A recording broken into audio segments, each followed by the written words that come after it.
Well, ladies and gentlemen, is anyone here who's feeling worried, nervous, or a little bit apprehensive? It's probably because you just married John Paul. Okay? If anyone here is feeling a little bit warm, then welcome to the club. But joking aside, for everybody that doesn't know me, my name is Mike, and I'm one of John Paul's younger brothers. For those of you who do know me, I'm sorry. I'd just like to clarify that although you may see a bunch of rather large Italian men here in the room, dressed up in suits, we're not part of the mafia, so don't be alarmed. And this is a very important day for me as well, because after all these years, John Paul finally admitted that I'm the best man.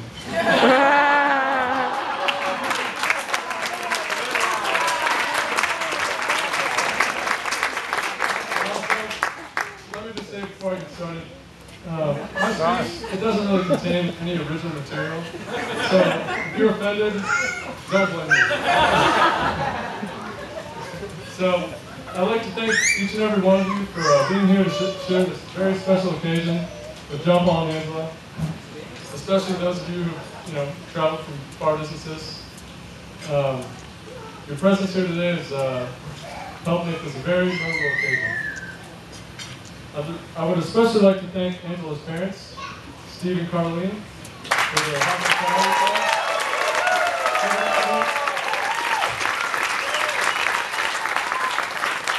Everything's just been beautiful. So, I'd also like to thank my parents, right over here.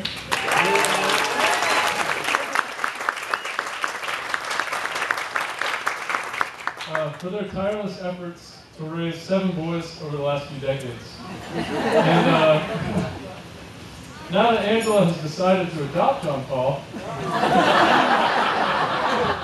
I'm sure you'll both celebrate the decrease in their grocery bills. And I'd also like to congratulate you, because after having 7 sons, you finally have a daughter.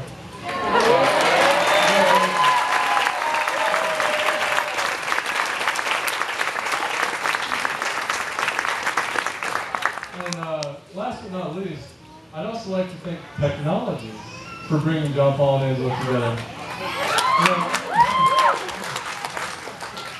Many of you may not know that John and Angela met on a Catholic dating website. In fact, I didn't even know that John and Angela were getting married until I was browsing Facebook one day, and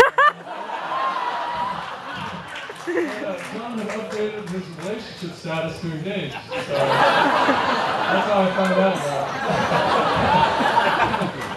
Serious. John and I have been close since birth. I can still remember when we were little kids and we'd just run wild at our ranch in Orangevale. It's like, an hour north of here. I'm not sure if you know where it is, but we used to fight over who could cut the grass with the riding lawnmower. It's like our most prized possession. I remember trying to get the moped to start. We'd try to get it started riding it down the hill, and that was always a lot of fun. And our grandfather used to take us to Toys R Us, and he'd tell us that we could get anything we wanted. And we'd just be going crazy.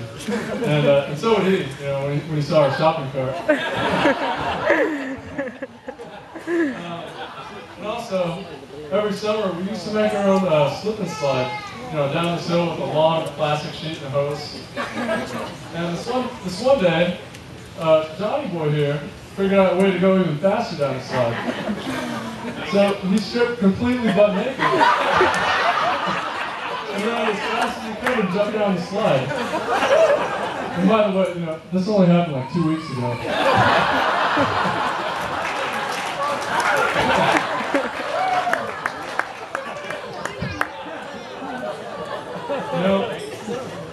John's always been there for our family, and I'm sure he'll always be there for Angela.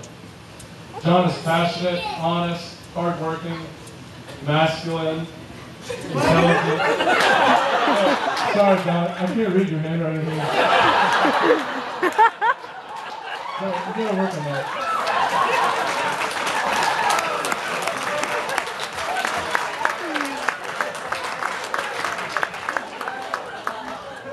John's always been there to make us laugh, and he's just a great person to be around.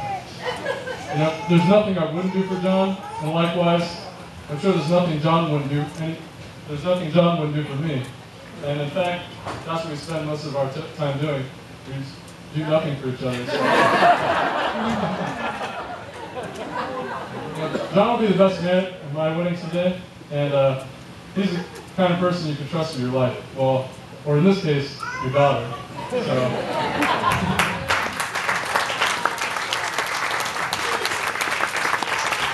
I met Angela shortly after John did, and I liked her right away. You know, she's a warm, caring person, and I could have picked a better wife for John Paul here. I'd like to take this moment and welcome you to our family, Angela.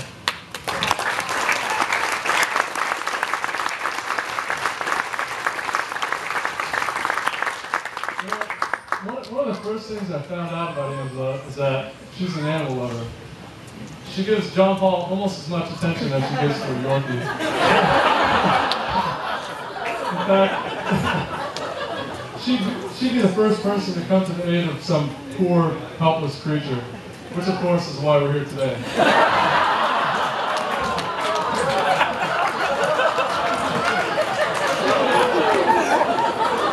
Angela, I know that John Paul loves her very much because, why else would he spend such a long time writing a speech for her?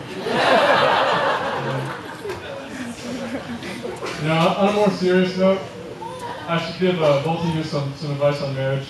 I'm not a marriage counselor, but here are my 2 cents for what it's worth. First off, it's by following Christ, renouncing yourselves, and taking up your crosses that you'll be able to experience the true meaning of marriage. When you exchange wedding vows, you make a commitment to your spouse to always seek their good and ultimately bring them to eternal life. Second, I've learned that every great relationship starts with rings. Right? In the beginning of your relationship, the phone would ring and you talk for hours. Your love grew, and so did your commitment to each other. This engagement ring soon came after. There were no doubts, your love was true.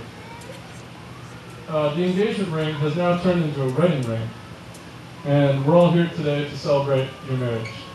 Now, of course, the supper ring begins. Now, everyone, let's raise our glasses in a toast. If everyone could stand for this.